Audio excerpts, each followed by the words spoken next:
Hey everyone, today we're going to start with a foundational starter course for ComfyUI. A lot of the videos I've been featuring have been a little bit more intermediate or advanced in nature, and I know a lot of people are also starting out. They don't know where to start, and it might seem a little overwhelming. In fact, I was very overwhelmed the very first time I looked at ComfyUI versus doing things in Focus or Automatic 1111 where you simply have a prompt and then you put what you want and it starts to generate images.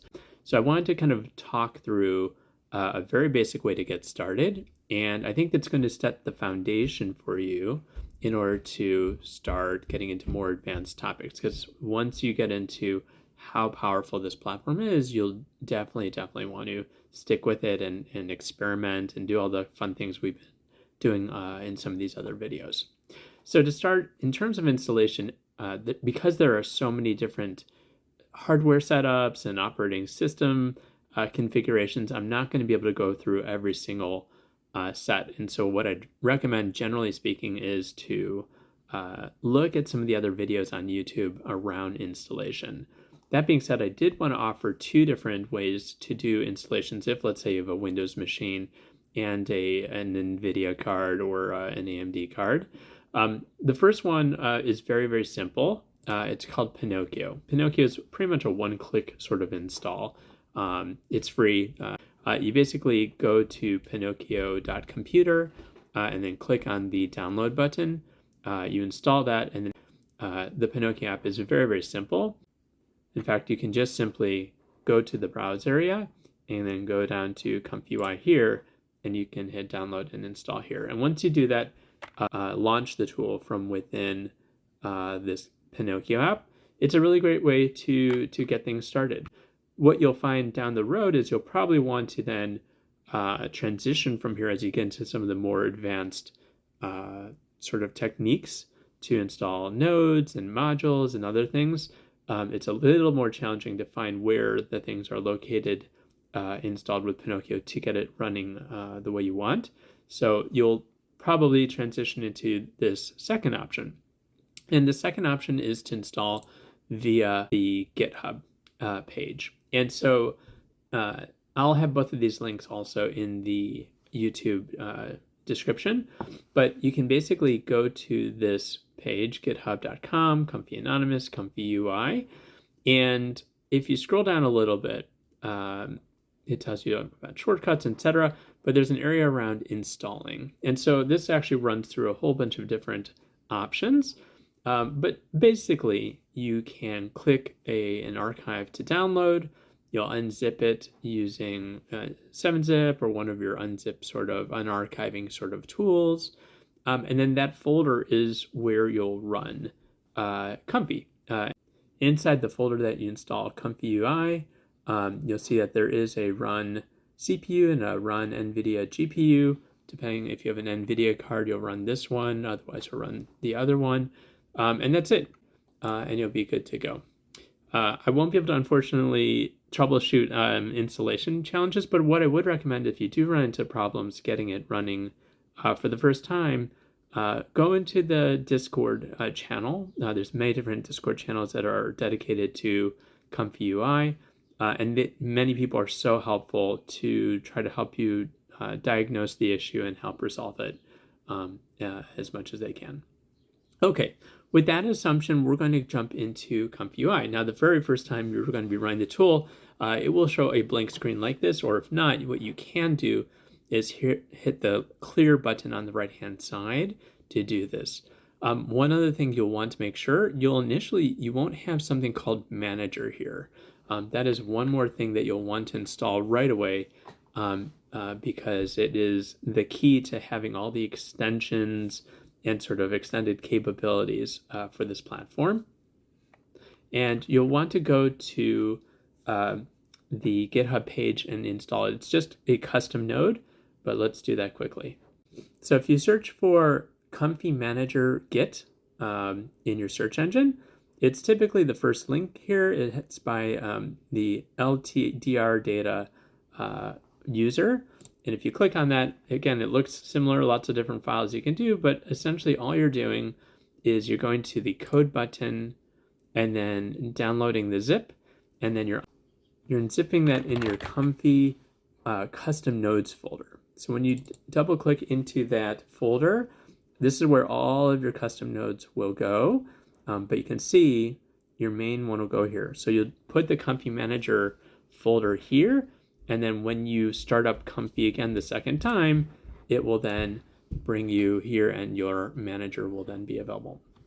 So that being said, that's all the install fun. Let's get into like what you can actually do. How do you start to generate images? It's not going to go into anything too fancy, but we want to start with the very, very basic foundations. And just to be a caveat, I'm not a computer scientist, so I'm going to be describing it in probably a less scientific programming type way and more in a real sort of way.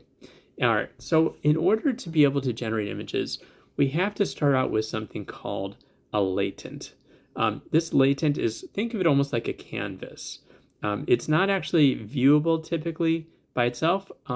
When they are creating the kind of these models, these AI models, they're packing it full of millions of different images, and it's all kind of smushed together into a view that is not even intelligible by us, right? It'll just look like dots and dots and dots.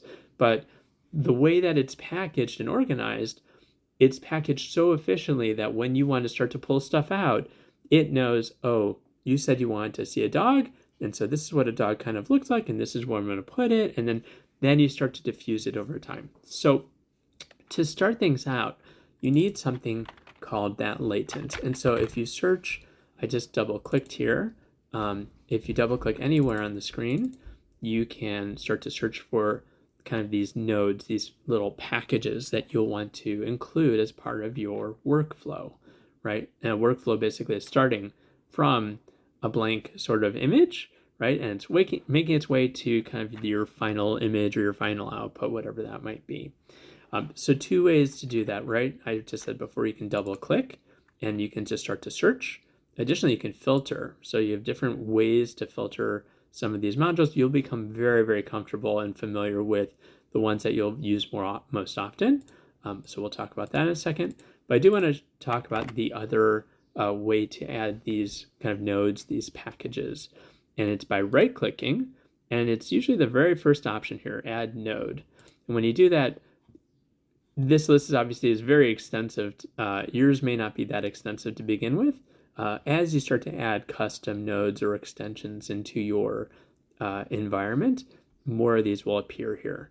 But you can definitely do that as well right here. And basically you can just go down to the particular area that you want to go, and then you get to the node you want. Again, this may seem very overwhelming, so I wouldn't even worry about that for now. Let's start with a very, very basic example. So I'm going to double click and I'm going to search for an empty latent, and you see there's different things: empty image, segs, etc. Empty latent image, that's the one you're going to want. And by the way, you can see right now I can't really see any details, so you can use your scroll wheel to zoom in and to zoom out, and that's very, very important because you'll be doing that all the time. Additionally, if you click and drag your window, you can drag to see different areas of your workflow. And additionally, if let's say I'm looking at a particular node here and I want to just move this specific one, you can click on the node itself and just drag this around. You can see this like blue border here of just the general workflow area. You can see it doesn't move as I'm dragging the single node here. One final item around navigation that's helpful. I'm going to just copy and paste. So I'm going to go Control C and Control V, just so we have a couple of these guys here. Sometimes you'll want to move multiple nodes together, right? And if I click on one and move it, obviously I'm not moving the other. So what you can do is you can Control click on another node, but you'll want to hold down the Shift key and drag in order to drag both of these guys together. If I were just have both of them selected but click on one and start dragging, it only drags an individual node. So that's a key thing you'll want to remember, is if you Control click and you have multiple nodes that you want to move around, and hold down the Shift key and you can start to move them around. Additionally, another way to quickly select multiple nodes is instead of hitting just control click, control click, control click, if you hold down control and you click outside of the area, you can then drag and drop kind of a box of what you want to select. And that's another quick way you can select them.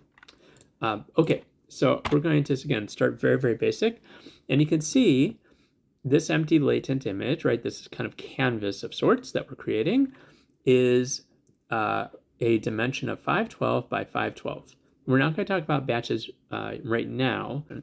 And so the 512 by 512 is a lower resolution image. If we're working with Stable Diffusion XL, SDXL, typically the resolution is 1024 by 1024. So I'm going to click on here to each of these, and I'm going to change this to 1024 by 1024. Side note also, you don't have to actually click on it each time. You can use these arrows to adjust. And if you click and scroll to the left or right, you can also adjust that way. Now for precision, of course, you may want to actually type in the real value, but there's many different ways you can adjust these values.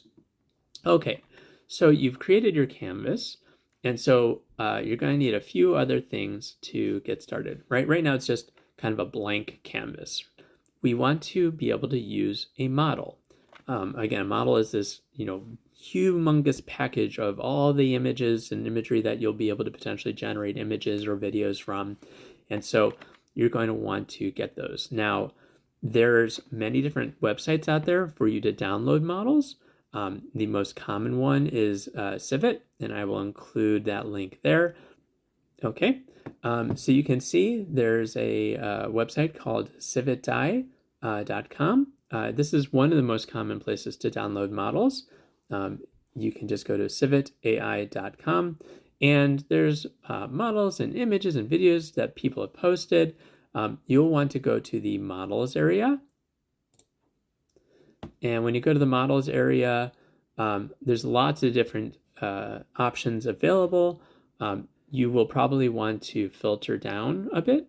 So there's a little filter icon on the right-hand side here where you can click, and if you're going to be focusing on SDXL versions, you'll want to probably click on this SDXL filter. And you'll also want to click on checkpoints, right? Because there's lots of different sorts of extensions you can get, but checkpoints are your main sort of area that you'll want. And this is now listing all the different types of models that you can potentially install and use. And you can download as many as you want. Of course, they are a little bit bigger, right? They're typically around 6 gigabytes each. So you'll want to do your best judgment of picking the ones, or maybe experimenting with a couple and deleting them if they're not meeting your needs. But that's basically what you want to do. And then basically you can go into any particular model, and then there's either a download button here or a download here. And these files, they're going to go in your ComfyUI models or checkpoint folder. And when you do that, you can restart the ComfyUI system, and then after that you're good to go. Okay, so we're going to want to load our checkpoint next. So we're going to click on here, and if we start to type in checkpoint, you can see there's lots of different options to do it. We're just going to do a checkpoint loader simple, right? And I'm going to, by the way, another little tip: if you want to extend, right, drag and extend, you can just get that little expando sort of icon. You can then choose the options that you want. Now there's lots of different sort of, again, types of models you can choose based on what you download and you install. So I just picked a random one. Okay, so we have our empty canvas and we have our model, and now we're going to also need text to be able to say what we want for our image. And so if we do something called clip text. Clip text is basically taking text and then turning it into kind of like the language that the model needs to know what to pull out of its massive repository of images. And so there's something called a positive kind of prompt. You can see that it says the word prompt here, and there's a negative prompt.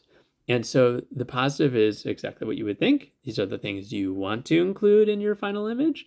And then negative is what you do not want to include in your final image. Let me give you an example. You may want to have a girl holding an ice cream cone, right? That would be a positive image. But let's say you do not like clowns and you see some clowns appearing in the image. In your negative prompt, you would put clowns, right? And so as you're generating your images, you can see that that can have a good impact on your end result. Okay, so this is going to be our positive prompt. By the way, you can also rename these to make it a little easier to remember. So if you go and right-click this item and hit title, right, you can change it. So we want it to still say clip text because that'll keep us in the realm of what this is going to do for us. And we're just going to label it positive, right? And then I'm going to control copy and paste. And I'm going to title this one, right click and go title. I'm going to call this one negative. Now, if you want to be a little fancy just for visualization perspective, you can actually change the colors of these to help remind you a little quicker. So we can actually go right click and go to colors. And this is positive, so I'll call this green. And we're going to go red. And so that's great. All right, that's one more step along the way. Now, in order for our prompts to make its way to eventually render, we need something called a clip. Think of this, I'd almost call it almost like a highway. We're going to create a little highway for our information to eventually get to start to talk to the model to pull out the images we want. And so you can see at the left side of these nodes, you have these dots and you have this description. And so in this case, it's looking for a clip. This is the input. On the left-hand side, it's the input to a node. And so it needs a clip, okay? On the right-hand side, you can see these nodes have different things that they can output. So in this case, it can output a latent. In this place, it can do a model, a clip, and a VAE, right? You can have multiple outputs for a node. But so in this case, we want to be able to give the highway, right, the clip from these prompts to eventually transform. So we need to drag from the clip, from the output to the input.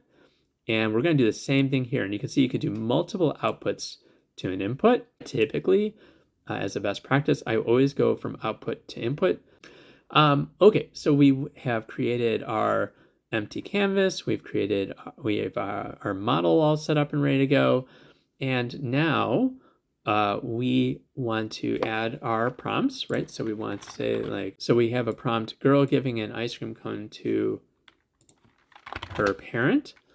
And under the negative, because you never know, we're just going to say not safe for work.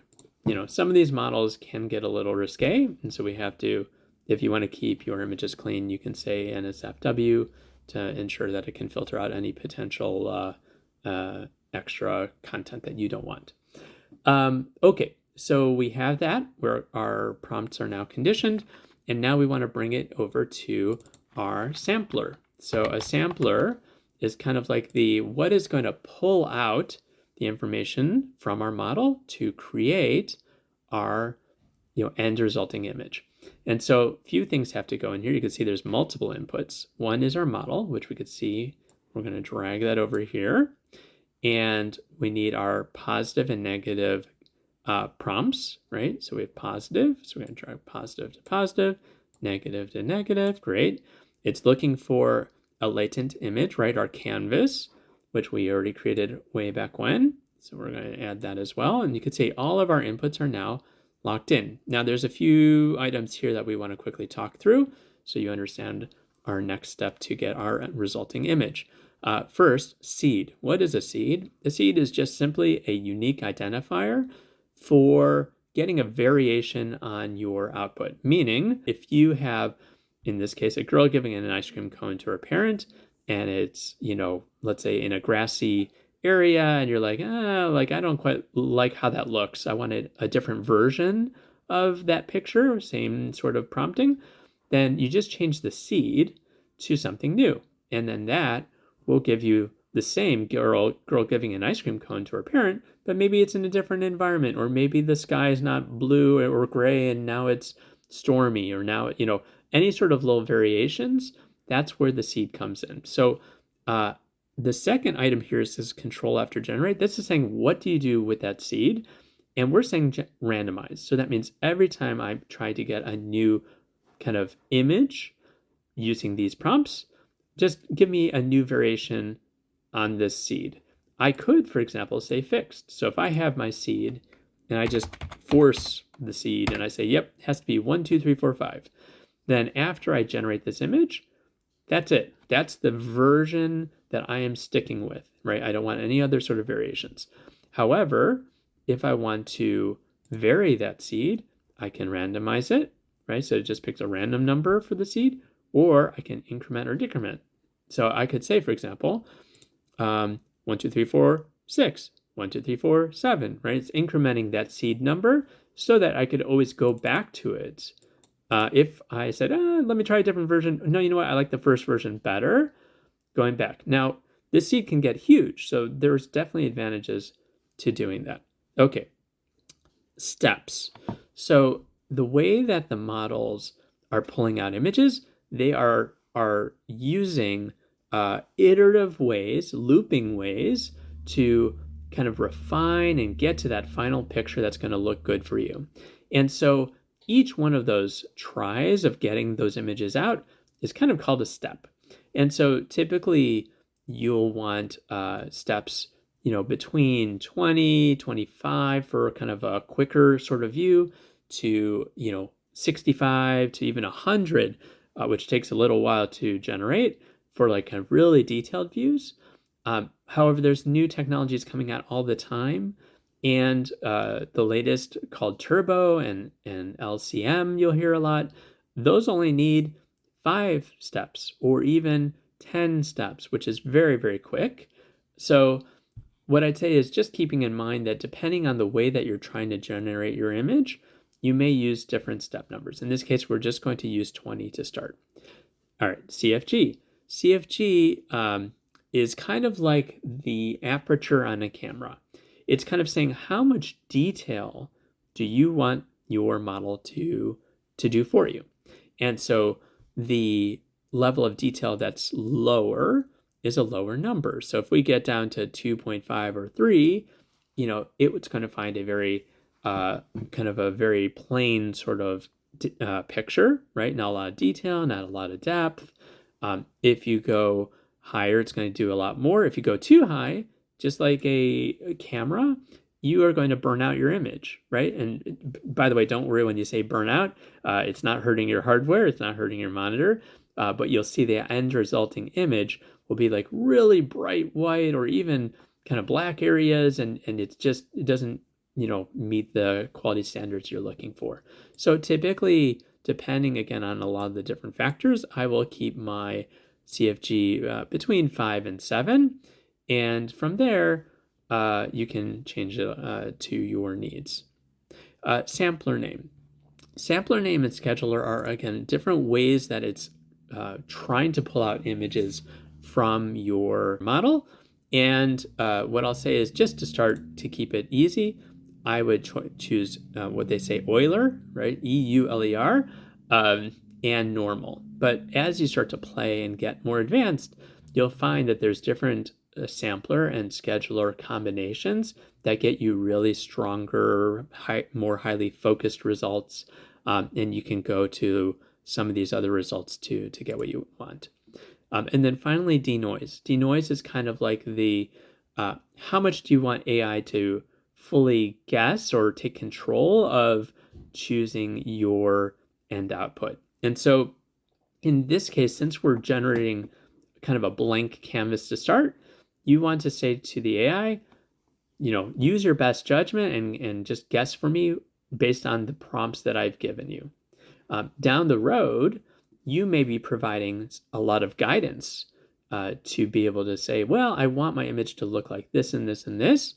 And in that case, I'm going to bring my denoise down to maybe, a third to say, hey, AI, use pretty much what I've given you, but just make your final little tweaks and polishes to that image.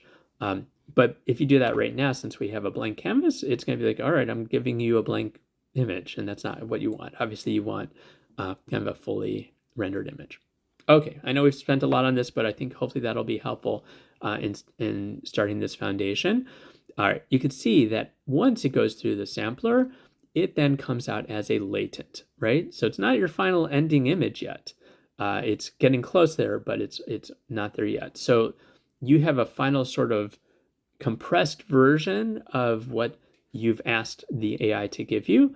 And now we want to turn this actually into an image. So we have to decode this, right? It's kind of like in a magic formula. We want to decode it. One trick, by the way, if you drag from this area just to an empty area, it is going to give you some suggestions of what you may want to do. And so a lot of the times you'll find exactly what you want.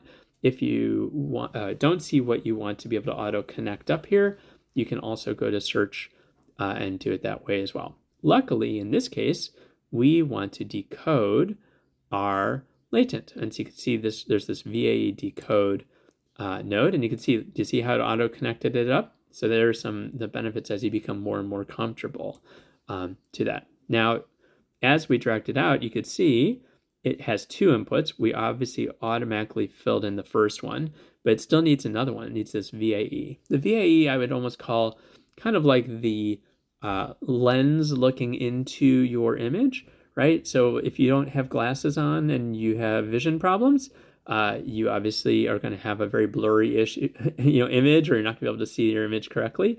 So you're kind of providing the lens to really focus in on that final image. And luckily, if you remember from our basic checkpoint loader, it provides you a VAE. Now, some models don't provide a VAE, in which case you would just load a separate one. So just so I can show you how to do that as well, you can double click and type in load. And it's usually one of the first few here. You can see a VAE Loader.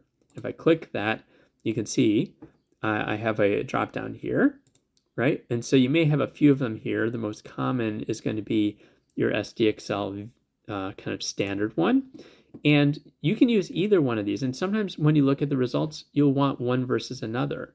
And so in this case, we're going to actually use this one, but you, again, can use this one from the model as well. And we're going to drag it there. Now, we have almost everything we need to see our final image, except we need to now say, how are we going to look at this final image?